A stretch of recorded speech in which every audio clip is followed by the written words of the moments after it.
বন্ধুরা, আমাদের অনেকের বাড়িতেই রাতের ডিনারে কিংবা সকালে ব্রেকফাস্টে রুটি খাওয়ার অভ্যাস আছে।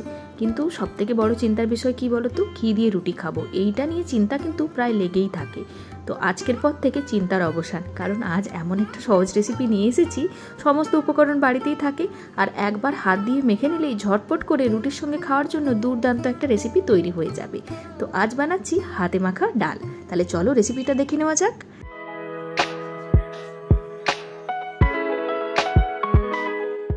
আজকের এই হাতে মাখা ডাল চচ্চড়ি বানানোর জন্য মসুর ডাল নিয়েছি। ডালটাকে আমি 1 ঘন্টা আগে ধুয়ে ভিজিয়ে রেখেছিলাম, আরও একবার ভালো করে ঘষে ধুয়ে নেব। এই স্টেপটা কিন্তু তোমাদেরকে করতে হবে, মিনিমাম কিন্তু আধ ঘন্টা ভিজিয়ে রাখতেই হবে।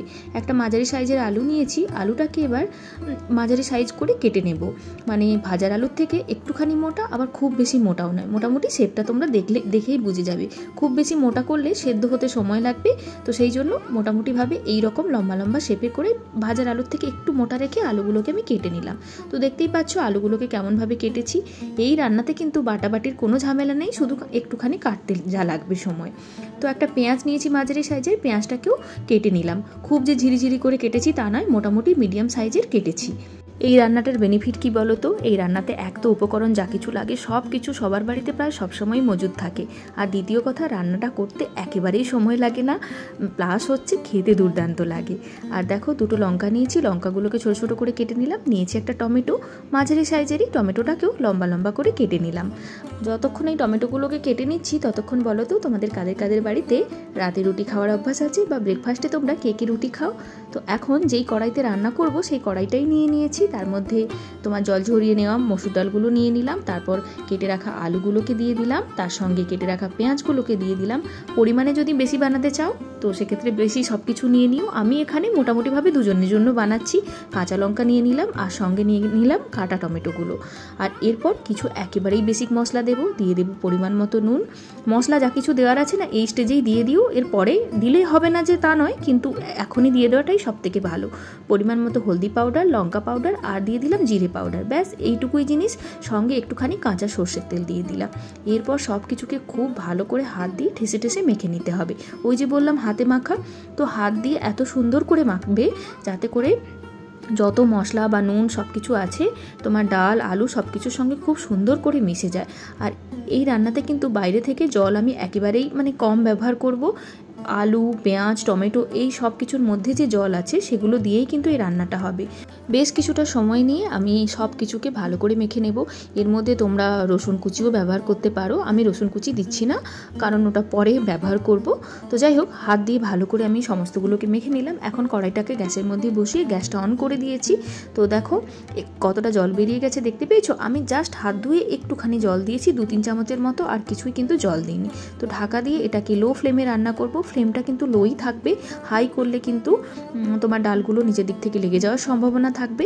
আর এই রান্নাটা একেবারেই মাখো মাখো হবে। ডালগুলো সুসেদ্ধ তো হবেই, তবে একেবারে ঘেঁটে কিন্তু যাবে না। আর হ্যাঁ, রান্নাটাকে কিন্তু বারবার ডালকে কিন্তু বারবার নাড়াতে থেকো, নাহলে কিন্তু নিচের দিক থেকে লেগে যাওয়ার সম্ভাবনা থাকবে। তো যে জলটা বেরিয়েছিল সেটা এখন শুকিয়ে গেছে, কিন্তু তবে আলুগুলো একেবারেই সেদ্ধ হয়নি, পারফেক্টলি সেদ্ধ হয়নি। তো আমি কি করব, সামান্য একটুখানি জল এর মধ্যে ছড়িয়ে দেবো। যখনই দেখবে ডালটা একেবারে শুকনো হয়ে গেছে তো সামান্য একটুখানি জল ছড়িয়ে দিও।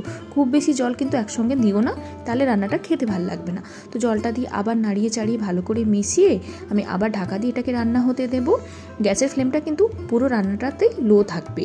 তো এখন দেখো ডালটাও কিন্তু সেদ্ধ হয়ে গেছে, আর আলুটাও একদম পারফেক্টলি সেদ্ধ হয়ে গেছে। ঠিক এরকম মাখো মাখো হবে। ডালটা কিন্তু একেবারেই ঘেঁটে যায়নি, যেরকম মসুর ডাল আমরা রান্না করলে ঘেঁটে যায় সেরকম কিন্তু হয়নি। তো ওপর থেকে আমি ধনেপাতা দিয়ে দিলাম। ধনেপাতা দিয়ে খুব ভালো করে মিশিয়ে দেবো। ধনেপাতা থাকলে দিও, না থাকলে অ্যাভয়েড করতে পারো।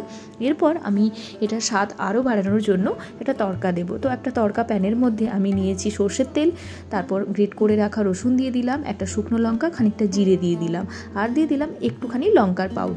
লঙ্কাটা অবশ্যই তোমরা প্রয়োজন বুঝে দিও।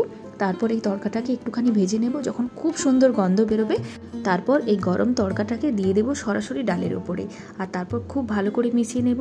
চাইলে তোমরা এই স্টেপটা অ্যাভয়েডও করতে পারো, তবে এই রকমভাবে যদি তড়কা দিয়ে রান্না করো না, খুব সুন্দর একটা তোমার ধাবা ধাবা স্টাইলের তোমার স্বাদ আসবে এবং রুটির সঙ্গে খেতে দুর্দান্ত লাগবে। ঢাকা দিয়ে রেখে দেবো স্ট্যান্ডিং টাইমে কিছুক্ষণ, দিলেই কিন্তু হাতে মাখা ডাল চচ্চড়ি আমাদের রেডি হয়ে গেছে। রুটির সঙ্গে তো দুর্দান্ত লাগবে, যে কোনো দিন ডিনারে বা ব্রেকফাস্টে ঝটপট করে বানিয়ে নিতে পারো, ভাতের সঙ্গেও কিন্তু মন্দ লাগে না খেতে।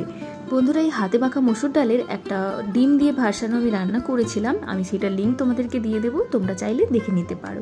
তো যাই হোক বন্ধুরা, এই ছিল আজকে ছোট্ট একটা রেসিপি। তো কেমন লাগলো আজকের এই রেসিপিটা আমায় কমেন্ট করে জানিও, আর অবশ্যই কিন্তু তোমরা এটা বাড়িতে ট্রাই করো, দুর্দান্ত খেতে লাগবে। তো চলো আজকের মতো টাটা, নতুন ভিডিও নিয়ে খুব তাড়াতাড়ি দেখা হয়ে যাবে। সবাই খুব ভালো থেকো, টাটা।